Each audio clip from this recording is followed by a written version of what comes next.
tanto los del amanecer como el del atardecer. De nuevo estudié las circunstancias de sus muchos retratos. Beatriz Viterbo de perfil, en colores, porque en ese momento era raro que eran fotos en colores. Beatriz con antifaz en los carnavales de 1921, la primera comunión de Beatriz, Beatriz el día de su boda con Roberto Alessandri, Beatriz poco después del divorcio, un almuerzo ecliptíco, Beatriz en Quilmes con Delia San Marcos Porcel y Carlos Argentina, Beatriz con el pequinés que le regaló Villegas a Edo, Beatriz de frente y de 3/4, sonriendo, la mano en el mentón. No estaría obligado, como otras veces, a justificar mi presencia con módicas ofrendas de libros. Libros después la página simplemente aprendí a cortar para no comprobarme después que estaban intactos. Porque antes los libros, no sé si alguno de ustedes no vivir esa época, no venían cortados de la imprenta. Uno los cortaba, o había como una especie de señalador cuchillo. ¿Cómo? Que a veces vienen así los libros por la... Claro. Y entonces Beatriz recibía esos libros, no los cortaba y después se da cuenta que ya no los había leído.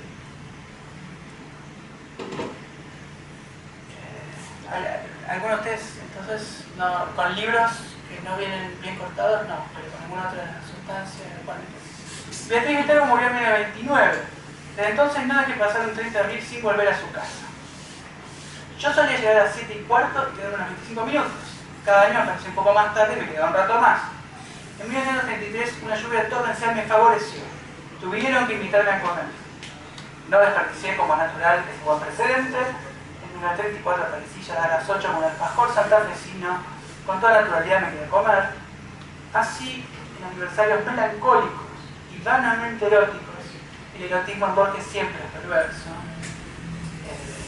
Pero bueno, coincidiría con la interpretación freudiana de que la perversión en realidad es un retardo en la maduración.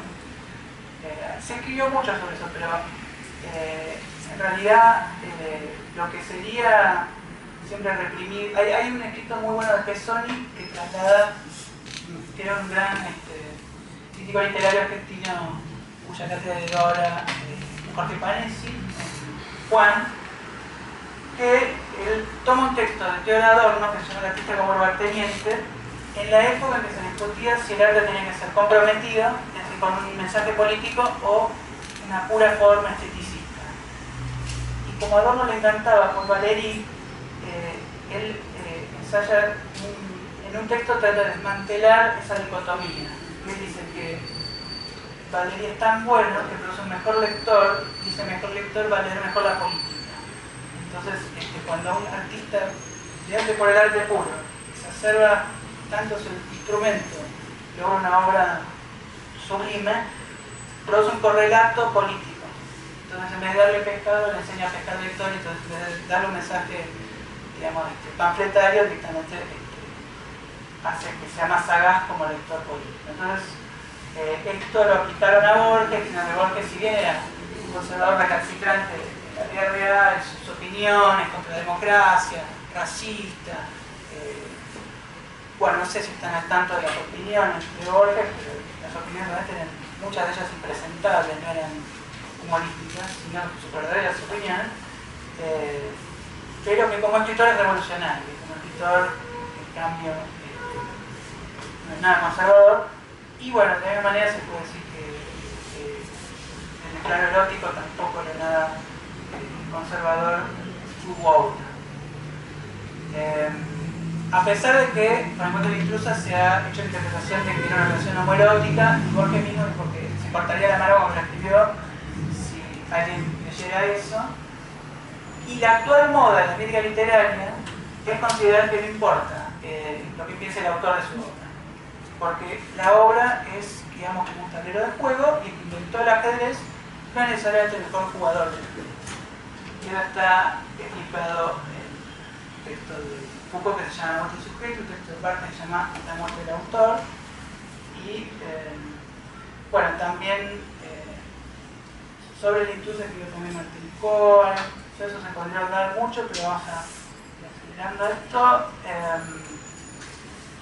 Entonces, vamos a filmar la clase porque yo compré este megáfono porque es un payasesco. Tengo esto, sudando como... Gracias. Porque esto es una gran publicidad que ustedes ven a un profesor leyendo abajo con un megáfono. Imagínate. Yo no me veo, pero debe ser un efecto comiquísimo y fascinante. Por las caras de ustedes, pero que no. Bueno, vamos a continuar rápidamente. Beatriz, ¿dónde la? Bien. Beatriz era alta, frágil, muy ligeramente inclinada, había en su andar, si el oxímoron es tolerable, una como graciosa torpeza. Graciosa torpeza es una figura retórica que se llama oxímoron. O sea, como contradicción en el adjetivo, como decir helado caliente, hay muchos en la literatura. Graciosa torpeza es una. Un principio de éxtasis. Cargo argentino es rosado, considerable y canoso de rasgos finos. Ejerce no sé qué cargo subalterno, una biblioteca ilegible de los arrabales del sur.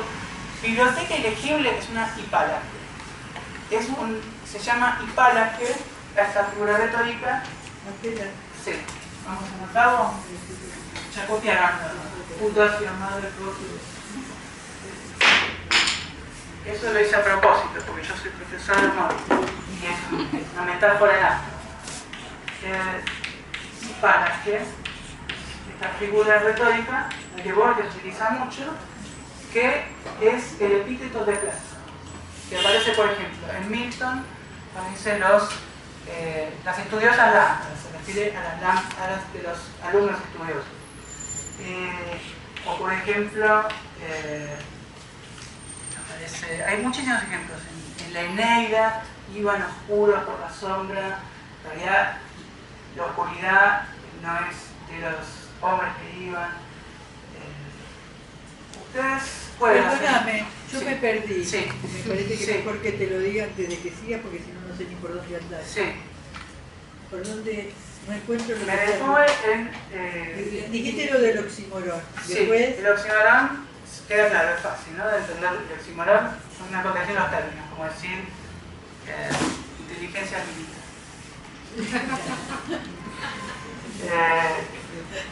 O alegría fúnebre. Alegría fúnebre, muy bien. En Borges aparecen muchísimos. Yo hice una investigación de cómo traducía Borges muy licenciosamente. Hay un cuento que les recomiendo muchísimo, que se llama Enoso, que está en una antología, Enoso, de Max Birkman. sí. Enoch Soames. Es un cuento que no voy a contar nada porque aparece en antología que hicieron Rodolfo de Casares, Silvina Ocampo,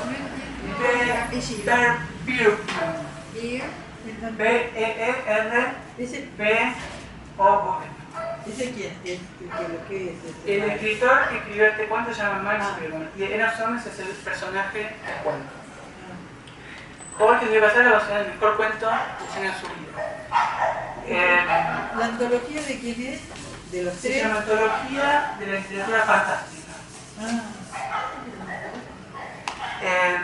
Y lo tradujo Borges, pero lo tradujo con la libertad que se suele tomar, pero paradójicamente unas típicas cosas de Borges estaban en el original, que era algo así como rabiosa felicidad. En cambio, en Kafka tradujo solo dos cuentos, que son Un artista de hambre, Una vida en trapecio y Un artista de hambre. Y en esos dos cuentos cambió directamente palabras, anuló oraciones y le agregó lo inglés acá. Entonces, la hipálaque sería, por ejemplo, ¿Dónde está acá? acá está Biblioteca ilegible. ilegible biblioteca. Ilegible. Porque realmente lo que es ilegible es el libro.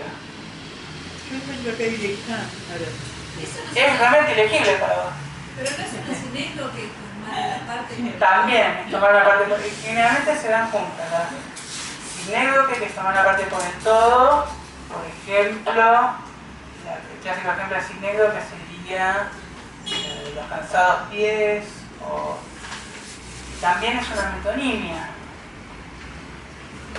La metonimia, ¿cuál era? ¿Quién sabe? deslizamiento de un campo semántico. De los significantes.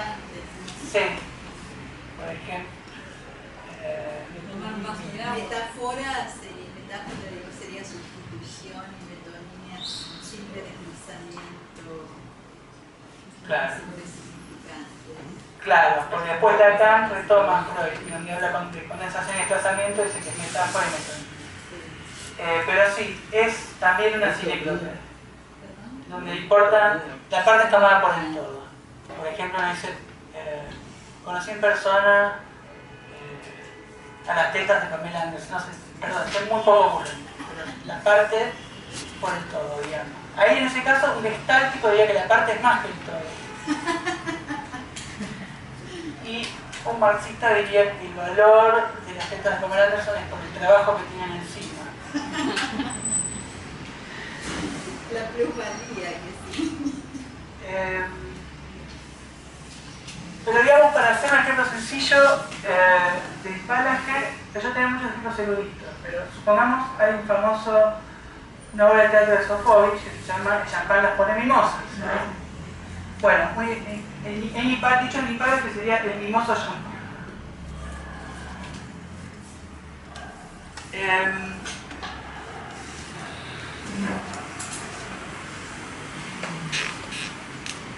Bueno, entonces tenemos acá otro efecto que no es estático, sino que dice, es autoritario, pero también es ineficaz. Ese es un chiste. La adversativa normalmente refuta.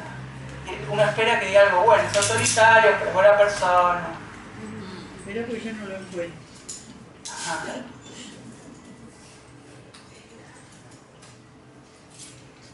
Es autoritario, pero también es ineficaz. Bueno, ahora dice, aprovechaba hasta hace muy poco las noches y las fiestas para no salir de su casa. Nuevamente, la expectativa, aprovechaba las noches y las fiestas, una espera para hacer algo interesante, para no salir de su casa. A 2 generaciones de distancia, la S italiana y la copiosa gesticulación italiana sobreviven en él. Ese italiano lo corregiría el impresión literario.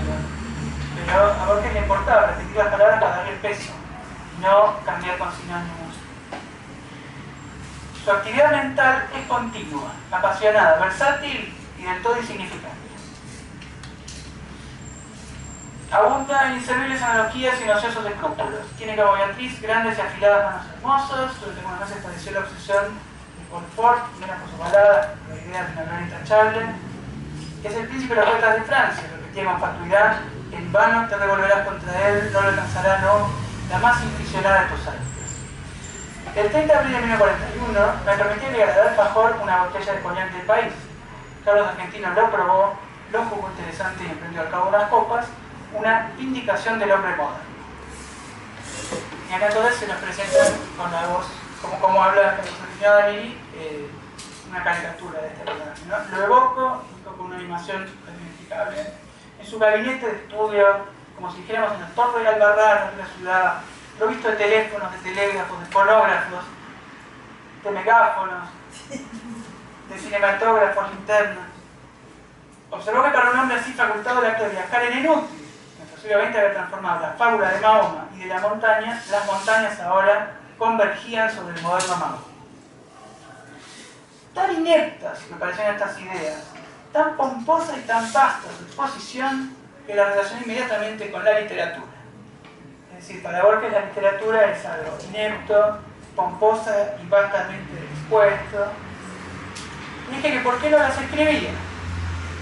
Visiblemente respondió que ya lo había hecho. Sus conceptos y otros no menos novedosos figuraban en el canto augural, el canto prologal, simplemente canto prólogo, de un poema en el que trabajaba hace muchos años, sin propaganda, sin bullana ensordecedora, siempre apoyado en esos dos báculos que se llaman el trabajo y la sociedad. Primero abría las compuertas de la imaginación, luego hacía uso de la lengua. Este poema se titulaba Latia. Tratábase de una descripción del planeta, en la que no faltaban, por cierto, la pintoresca digresión y el gallardo apóstol. Le rogué que me leyera un pasaje aunque fuera breve. Abrió un cajón del escritorio, sacó un alto legajo de hojas de bloc estampadas con el membrete de la biblioteca Juan Crisóstomo Lafinur, que había robado, y leyó con sonora satisfacción. Y acá tenemos un poema que se murra, pero al mismo tiempo es un gran poema.